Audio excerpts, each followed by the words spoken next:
Hey everyone, Marcus here, and today I'm doing something that honestly makes me a little uncomfortable. I'm showing you exactly where every single euro I earn goes each month. No hiding anything, no making myself look better than I am, just the raw numbers of what it costs to live in Stockholm while trying to save 35 to 40% of my income. So in my last video, I broke down my investment portfolio. But a few of you might be wondering, okay Marcus, you're investing 1,350 euros a month, but what about the rest? Well, today, we're answering that question. We're going through my entire monthly budget. And I'm gonna be honest with you, some of these numbers are going to make me look bad. But that's kind of the point, right? Real transparency, not some curated perfect version. All right, so let's start with the big picture. I take home about 3,600 euros per month after taxes. That's from my 55,000 euro gross salary as a software engineer here in Stockholm. Swedish taxes are around 30 to 32%, depending on exactly where you live and your specific situation. So yeah, about a third of my income disappears before I even see it. Out of that 3,600, I'm investing 1,350 euros every month, like clockwork. That leaves me with 2,250 euros for everything else. Rent, food, going out, all of it. Now, is 2,250 a lot? Is it a little? I think it's pretty decent for Stockholm, but let me show you where it actually goes and you can decide for yourself. Let's start with the biggest expense, and honestly, the one that hurts the most, rent. I pay 8,500 euros per month for a one-bedroom apartment in Stockholm. That's not even a nice area. That's just a normal residential neighborhood with decent subway access. It's about 45 square meters, which is like 480 square feet for anyone thinking in imperial units. One bedroom, small kitchen, bathroom, nothing fancy. And look, I know what you're thinking. Marcus, 8,500 a month for a tiny apartment? Yeah, welcome to Stockholm. The rental market here is absolutely insane. There's a massive housing shortage. Rent control makes it almost impossible to get a first-hand contract. So most young people like me are stuck in the second-hand market where prices are completely out of control. I've been on the waiting list for a first-hand rental contract for like 7 years now, and I'm still nowhere close to getting one. You literally need to wait 10 to 15 years in Stockholm to get a first-hand contract through the queue system. It's ridiculous. So yeah, 8,500 a month, and honestly, I got a decent deal compared to some places I looked at. This is probably the biggest argument for why I need to hit my financial goals. Eventually, I want to own property, or at least have the flexibility to move somewhere cheaper. Right now, I'm basically throwing 8,500 a month at a landlord with nothing to show for it at the end. It is what it is.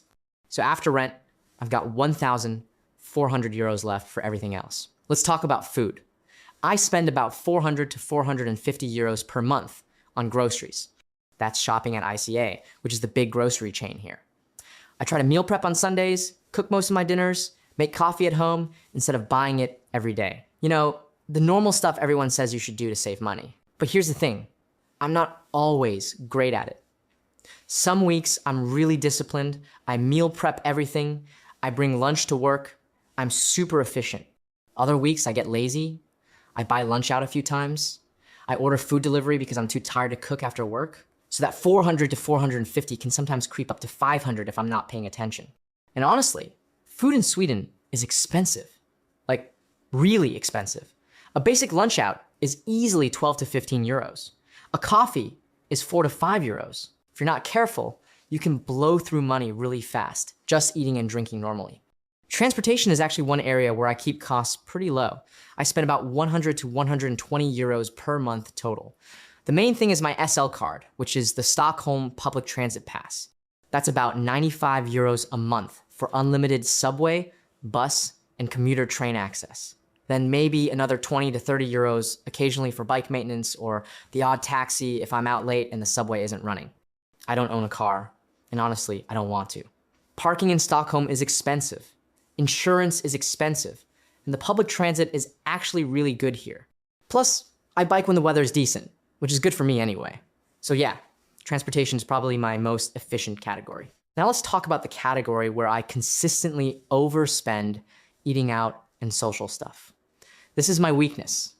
I budget about 300 to 350 euros for this, but if I'm being completely honest, some months it's closer to 400 or even 450. Going out for drinks with friends, restaurants, the occasional concert or event, dating costs, it all adds up really fast. And here's the thing, I'm 29, I live in a capital city, I want to actually enjoy my life. I'm not trying to be one of those extreme frugality people who never does anything fun. But I also know this is where I'm bleeding money that could be going toward my goals. It's a constant battle between enjoying the present and building for the future. A typical Friday night out in Stockholm can easily cost 80 to 100 euros if you're not careful. A few beers at a bar, maybe dinner, and boom, that's half my weekly social budget gone in one night. And during summer, when everyone's out and it's light until 11 p.m., it's even worse. I definitely need to get better at this. Utilities, internet, and phone come to about 100 to 120 euros per month. Electricity and heating for my apartment is usually around 60 to 70 euros. Internet is 30, phone plan is another 25 or so. Pretty standard stuff, not much I can optimize here. Sweden has good infrastructure, so at least I'm getting reliable service for what I'm paying. Gym membership and hobbies are about 80 to 100 euros. I pay 50 euros a month for my gym, which is actually pretty cheap for Stockholm. Then maybe another 30 to 50 for other stuff. Sometimes I'll buy a new game or replace running shoes or whatever. Nothing crazy, but it adds up. And then there's the miscellaneous category. Subscriptions, random purchases, stuff that doesn't fit neatly anywhere else. This is usually 80 to 100 euros, Spotify, Netflix, the occasional Amazon order, haircut once a month, that sort of thing. I probably have subscriptions I could cut, but I also don't want to be so frugal that I'm miserable. So let's add it all up. 850 for rent, 450 for groceries, 120 for transportation, 350 for social and eating out, 120 for utilities and internet, 100 for gym and hobbies, 100 for miscellaneous. That's 2,090 euros in expenses, plus my 1,350 inches investments, which brings me to 3,440 euros. Now you might notice that's less than my 3,600 take home. That extra 160 euros is basically my buffer. Some months I go over budget in one category, some months I'm under. But on average, I'm hitting pretty close to that 2,100 inches expenses and 1,350 inches savings, which works out to about a 37 to 38% savings rate. Is that good? I think it's pretty solid. Could it be better? Absolutely. If I was more disciplined about social spending and eating out, I could probably push my savings rate to 45%. But at the same time, I don't want to look back at my 20 seconds and feel like I never enjoyed myself because I was too obsessed with savings. It's a balance, you know? And I think 35 to 40% is a reasonable sweet spot where I'm making real progress toward my 100,000 euro goal while still having a life. Now let's talk about what I could improve. Obviously, the eating out and social category is where I'm most inconsistent. Some months I'm really good about cooking at home and limiting nights out. Other months I'm way over budget. If I could consistently keep that at 250 to 300 instead of letting it creep to 400, that's an extra 1,000 to 1,500 euros a year I could invest. The other thing is rent. 8,500 a month is killing me, and there's not much I can do about it in the short term. Long term, I either need to get a first-hand contract somehow, buy my own place, or seriously consider moving to a cheaper city or country. Stockholm is amazing, but the cost of living is genuinely holding me back from building wealth faster. I've thought about getting a roommate to cut rent costs, but honestly, at 29 with a decent tech job, I value having my own space. Maybe that's the wrong choice financially, but it's the choice I'm making right now for my mental health and quality of life. Let me also talk about what I don't spend money on. I don't have a car, like I mentioned. I don't buy expensive clothes or watches or any of that stuff. I'm not into luxury goods. I buy tech stuff occasionally, but I use my phone and laptop for years.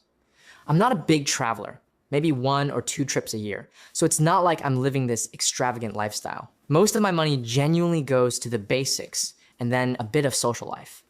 The goal moving forward is to keep my expenses flat while my income hopefully grows. If I can get a raise or change jobs in the next year or two and bump my salary to 60,000 or 65,000 euros, and I keep my lifestyle the same, all that extra income can go straight to investments. That's how you really accelerate wealth building. Not by cutting back to nothing, but by growing your income and maintaining your expenses. Here's what I want you to take away from this. Building wealth doesn't mean you have to live like a monk. I'm saving nearly 40% of my income, making real progress toward my goals. And I'm still going out with friends, eating at restaurants occasionally, enjoying my life in Stockholm. It's about finding the balance that works for you. Could I save 60% if I got a roommate, never went out, and ate nothing but rice and beans? Sure. Would I be miserable? Probably. And would I stick with it for the 10 or 20 years it takes to build real wealth? Definitely not. So instead, I'm taking the approach of saving a solid percentage, investing consistently, and trusting that compound interest in time will do the heavy lifting. In 3 to 4 years at this rate, I'll hit 100,000 euros. That's pretty good. And I won't have sacrificed my entire social life to get there. If you're trying to figure out your own budget, start with the big three: housing, food, and transportation. Those are where most of your money goes. Get those somewhat under control. Then figure out what you want to spend on everything else. There's no perfect budget that works for everyone. It depends on your income, your city, your priorities, your life stage. The key is just being aware of where your money goes and making intentional choices. Even if those choices include spending 350 euros a month going out with friends, because that's what makes life worth living. All right, that's my full spending breakdown.